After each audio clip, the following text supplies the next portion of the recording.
Last year, you guys made my quilted laptop sleeve video go viral. So many of you made it, shared it, and put your own spin on it, and they're all so cute. Now I'm finally getting around to the full tutorial, start to finish. So if you want exact measurements and a step-by-step guide, you can grab the full pattern on my Etsy shop. Otherwise, measure your device, add about 2 inches to the width and height, and you can use that as your panel size and go from there. Let's start with fabric prep. You'll need an outer fabric, a lining fabric, and some batting or fusible fleece for structure. Cut your pieces according to your device so you end up with 3 panels of the same size. Normally, you'd cut your fabric for your bias binding and your closure ties at this point, but we'll come back to that later. With our 3 panels prepped, we can make our quilt sandwich. I'm using fusible fleece as my batting, so I need to adhere my outer fabric first by ironing it down. Normally, both wrong sides of the fabric would be facing the batting, but since the fleece is fusible, I can flip the quilt sandwich over and lay my lining right side up instead. I use a combination of basting spray and pins to secure my layers and keep them from shifting. We're almost ready to quilt the layers together. I marked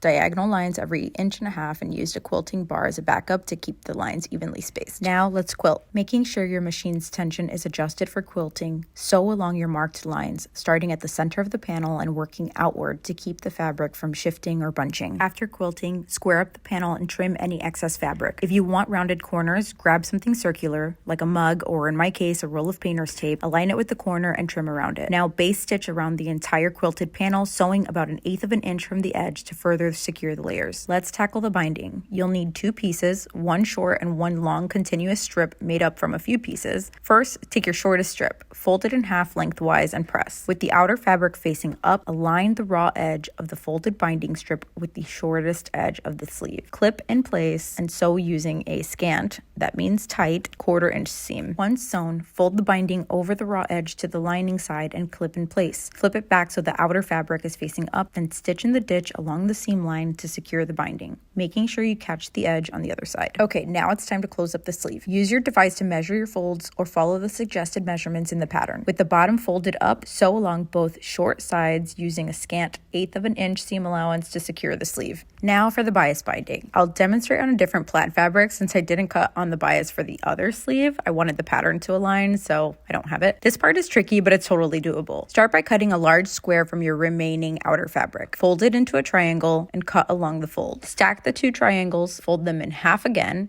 and cut 2-inch strips parallel to the folded edge. You'll now have strips with 45-degree angles at each end. To join those strips, lay 2 strip ends right sides together so the 45-degree angles form a right angle.